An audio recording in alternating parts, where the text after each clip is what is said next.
नमस्कार साथियों, EPS 95 higher pension को लेकर जिन पेंशनर्स का डेटा मैच हो गया है, एप्लीकेशन प्रॉपर तरीके से प्रोसेस हो गई है, उनके एम्प्लॉयर ने भी सारा वेज डिटेल ईपीएफओ में सबमिट कर दिया है और ईपीएफओ ने भी क्रॉस चेक करके सारा डेटा वेरीफाई कर लिया है। उन पेंशनर का हायर पेंशन का डिमांड ड्राफ्ट रिलीज़ होने लग गया है। जी हाँ दोस्तों, डिमांड ड्राफ्ट किस तरह से कैलकुलेशन हो रहा है, किस तरह से हायर पेंशन की कैलकुलेशन हो रही है, किस तरह कितना डिमांड ईपीएफओ कर रहा है पेंशनर से जमा करवाने के लिए और डिमांड ड्राफ्ट जमा करवाने के बाद में कितनी पेंशन कैलकुलेट हो रही है, कितना अरियर बन रहा है, वो सब कुछ आज इस वीडियो में हम डिस्कस करने वाले हैं।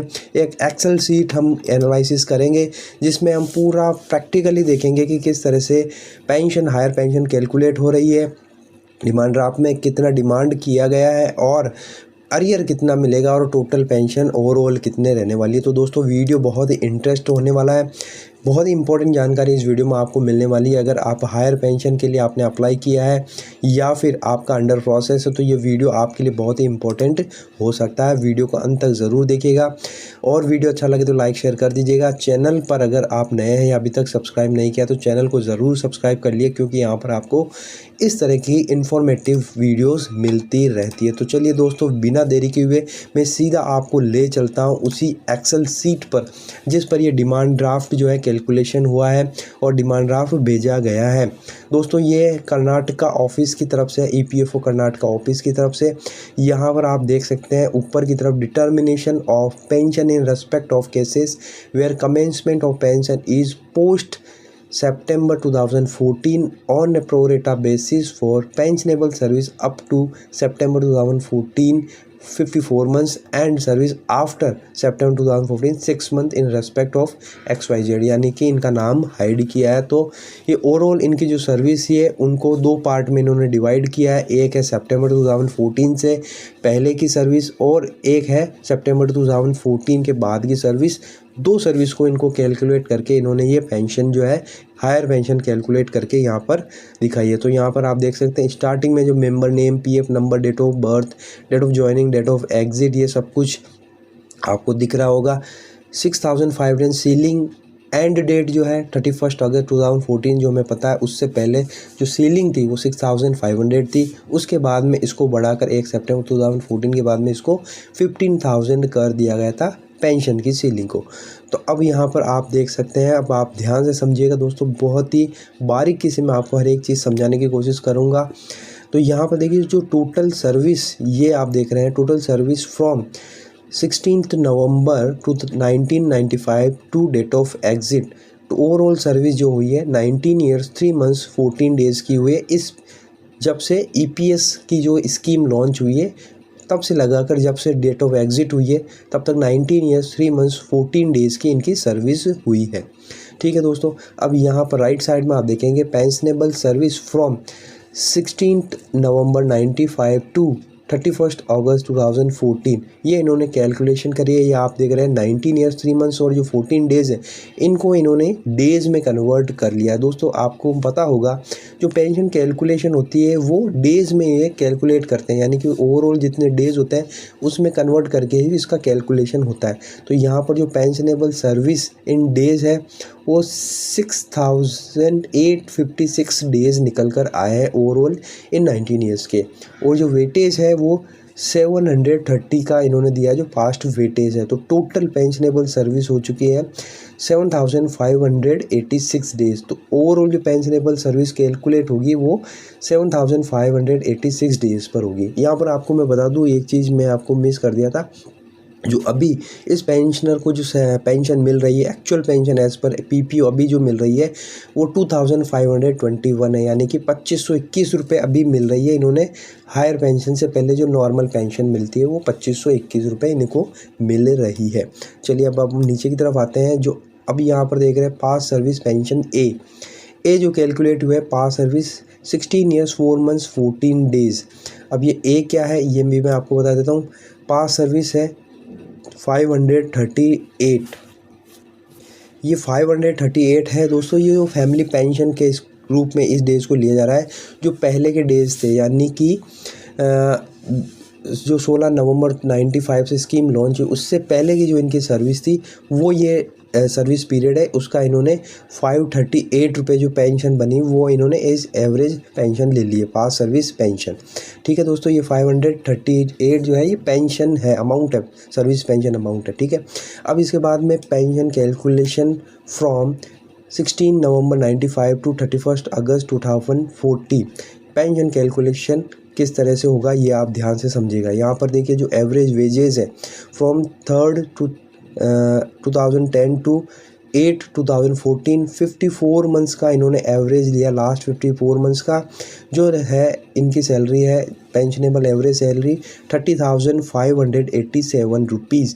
ये एवरेज पेंशनेबल सैलरी है 31 अगस्त 2014 से पहले की।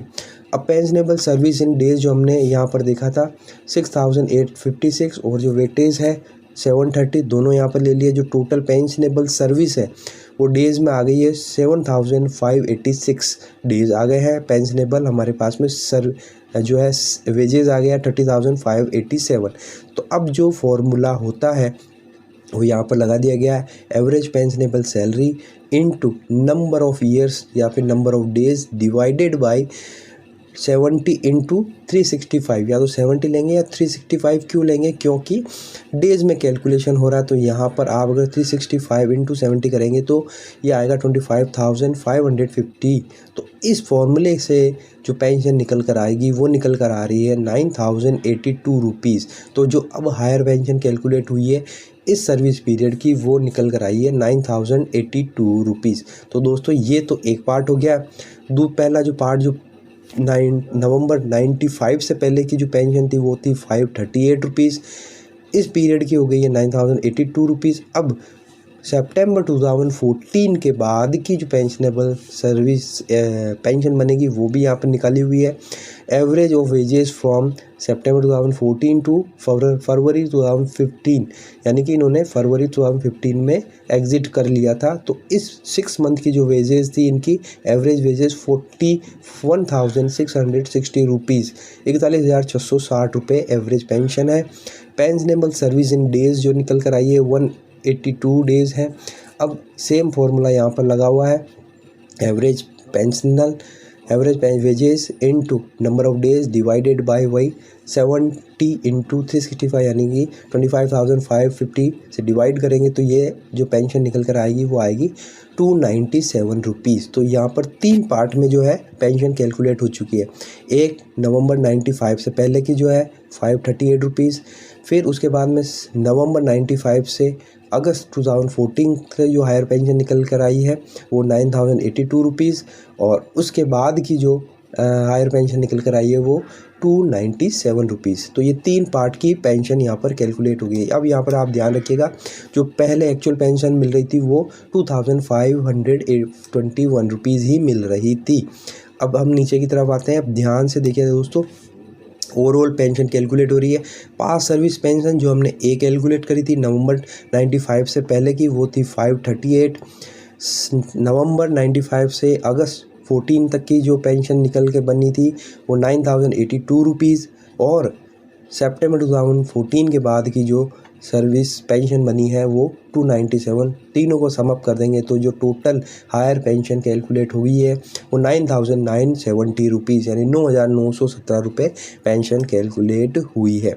अब और ध्यान से समझिएगा दोस्तों, नीचे की तरफ हम आते हैं। अब जो डिमांड किया गया, रिफंडेड डिमांड किया गया वो है 6,13,241 रुपीज़ इनसे डिमांड किया गया। चेक नंबर भी मिल चुका है, चेक डेट मिल चुकी है, वीडीआर नंबर और रियलाइजेशन डेट भी ईपीएफओ ने यहाँ पर कर दी है, यानी कि इस डेट को इनको रियलाइजेशन हो गया है।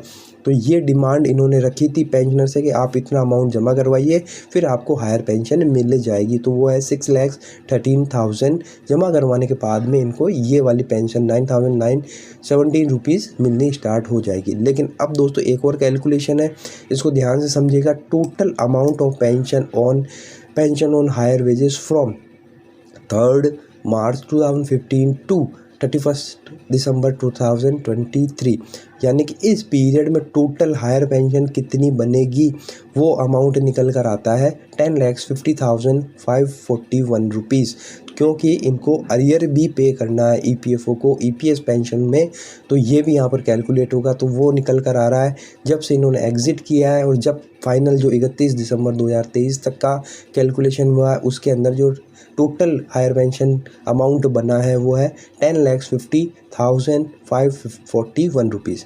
अब इसमें एप्लीकेबल टीडीएस होता है वो यहाँ पर निकाल दिया, जो भी रेट होती है 4% सेस होता है वो निकाल दिया। टोटल जो है 1,30,168 रुपीज़ ये टोटल टीडीएस बनता है। तो total pension on higher wages after TDS क्या होगी, 10 लाख में से ये 130 माइनस कर देंगे तो ये आ जाएगा 9,20,373 रुपीज़, ये निकल कर आएगा। अब इन्होंने ऑलरेडी जो एक्चुअल पेंशन तो पे करते ही आ रहे हैं, जब से इन्होंने एग्जिट किया तो इनको पेंशन तो मिल रही है, ऐसा नहीं है कि इनको पेंशन नहीं मिली तो पेंशन मिल रही है। तो वो अमाउंट यहाँ पर इन्होंने कैलकुलेट कर लिया है कि मार्च 2015 से 31 दिसंबर 2023 तक जिनको जो एक्चुअल पेंशन यहाँ पर जो हमने डिस्कस की थी 2521 के हिसाब से इनको अभी तक ईपीएस की तरफ से 2,67,058 रुपीज़ जो है पेंशन मिल चुकी है already as a actual normal pension के रूप में। तो अब जो हायर पेंशन कैलकुलेट हुई है उसमें से इसको माइनस कर देंगे, यानी कि इतना तो इनको